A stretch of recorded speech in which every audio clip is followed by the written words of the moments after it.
सर्वसुगन्धसुलेपितलिङ्गं निर्मलभासितशोभितलिङ्गम् जन्मजदुःखविनाशकलिङ्गं तत्प्रणमामि सदा शिवलिङ्गम्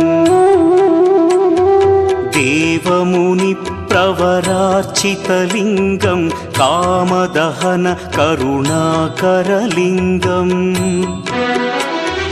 रावणदर्पविनाशकलिङ्गं तत्प्रणमामि सदा शिवलिङ्गम्